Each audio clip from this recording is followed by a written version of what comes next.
Let's talk about how to create some very simple plots inside of Python. The most common library that people use for plotting mathematical objects is matplotlib. Matplotlib is the entire library.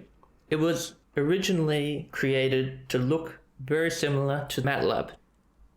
The MATLAB clone interface is inside this .pyplot sub-library, plt.hist. Well, this doesn't look like a plot, but if we scroll down, we get a histogram of the exponentials we simulated earlier. There's many things wrong with the default settings in Matplotlib. Firstly, all this junk that it prints out before the plot is super annoying. The way to get rid of that is to put a semicolon at the end of our statement. Like here.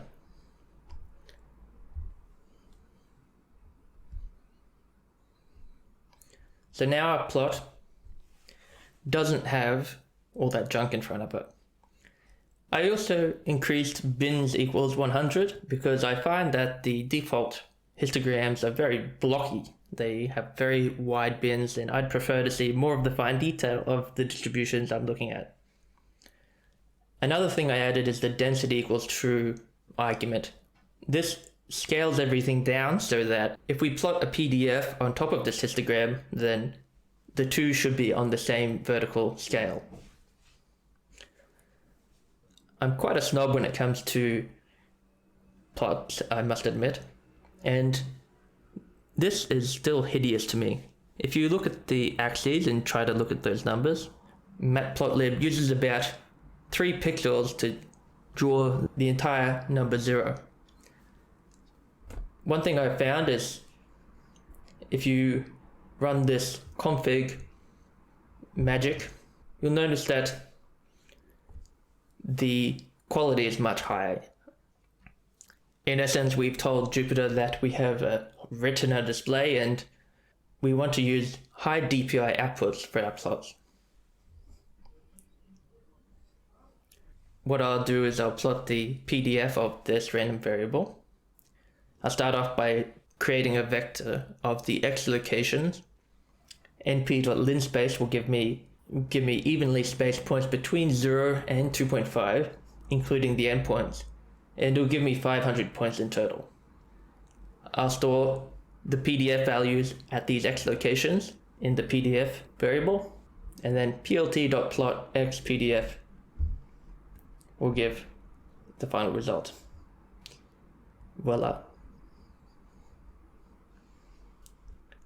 To put these two separate plots together, we simply put them in the same cell.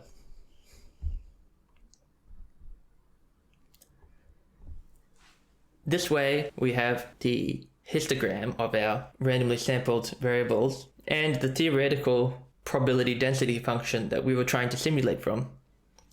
This gives us a visual way to confirm that we really did sample from the distribution that we wanted to.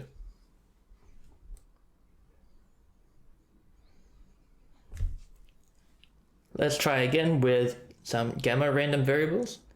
Again, the gamma distribution is often defined in different ways by different people. Use rng.gamma to simulate from this distribution.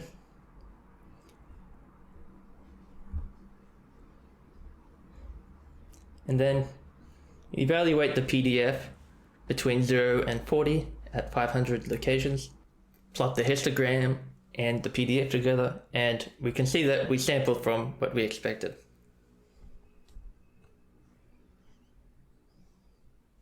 If I were to do some more complicated plots, for example, to do a bivariate histogram, then I would turn to a different library, which is called Seaborn. Firstly, I'll just start generating some bivariate random variables. That is, multivariate normals with a specific mu mean vector and a covariance matrix which leaves a variance of 2 for each component and a correlation coefficient rho of 0.8.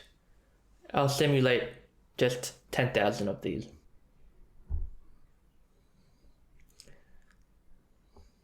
The Seaborn library is most easy to use if it's working with data frames. Our users would be very comfortable with using data frames.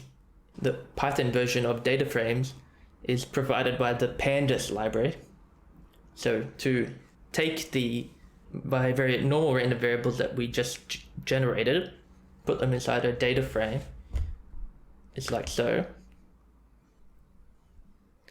This is what the data frame looks like when you print it out. We've told it to have column names of X and Y.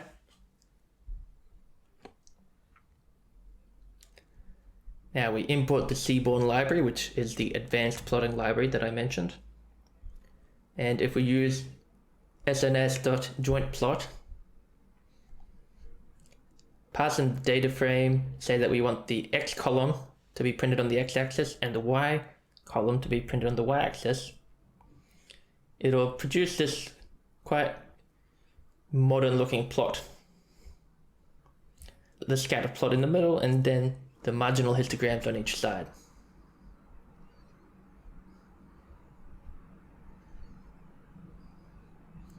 An even cooler version of this is to specify kind equals KDE, which stands for kernel density estimate. And we get a sample contour plot, like so.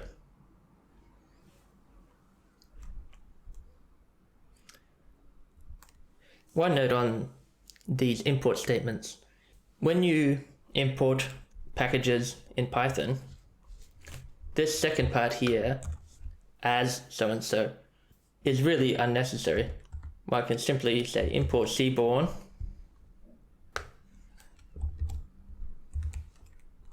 then type the entire name of the library, seaborn.jointplot. This works identically.